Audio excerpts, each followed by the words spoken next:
learning new revelations tonight that the man police say was the shooter in a murder-suicide over the weekend had been dealing with a brain tumor. Investigators say that David Summers shot his wife and stepdaughter before taking his own life along I-96 in Ionia County Saturday night. His stepdaughter was the only one to survive the shootings and is being treated tonight in Grand Rapids.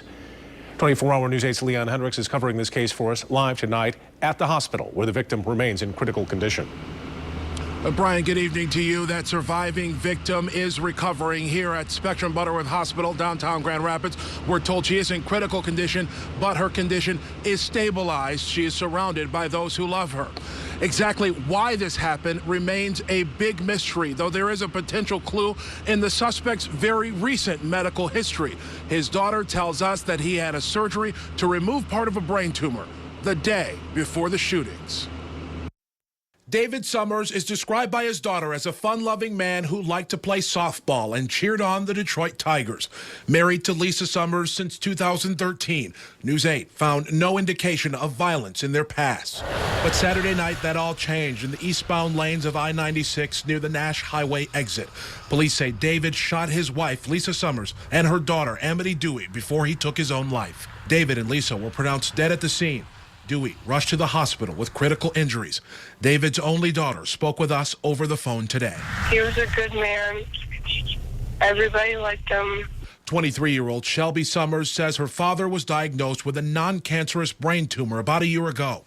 She says he told her that he had a procedure on Friday to remove most of the tumor in an operation through his nose cavity. Shelby says he told her the treatment was going well. He never made it seem like it was something to worry about. She says Lisa and Amity had been on a cruise to celebrate Amity's 18th birthday. That was on Friday. Saturday, they returned and David picked them up at the airport. As they apparently drove to drop Amity off at her home in Midland, at some point they pulled off the road and the shootings unfolded. No one seems to know what sparked it. I don't understand. I don't think anyone understands. My dad's just a really good guy.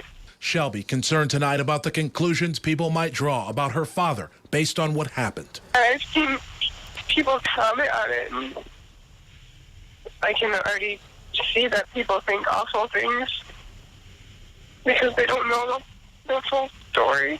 She says she saw no sign of trouble, a tragic confirmation of a universal truth. You just never really know what's happening inside someone's family, inside someone's head.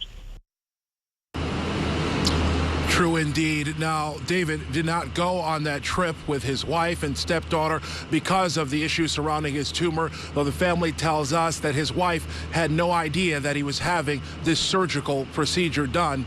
Exactly why this happened remains a mystery. Now, we did speak with some family members on Lisa's side of the family. They tell us that they are trying to sort through all of this still tonight. Right now, they're here at the hospital surrounding Amity and hoping for the best recovery outcome possible.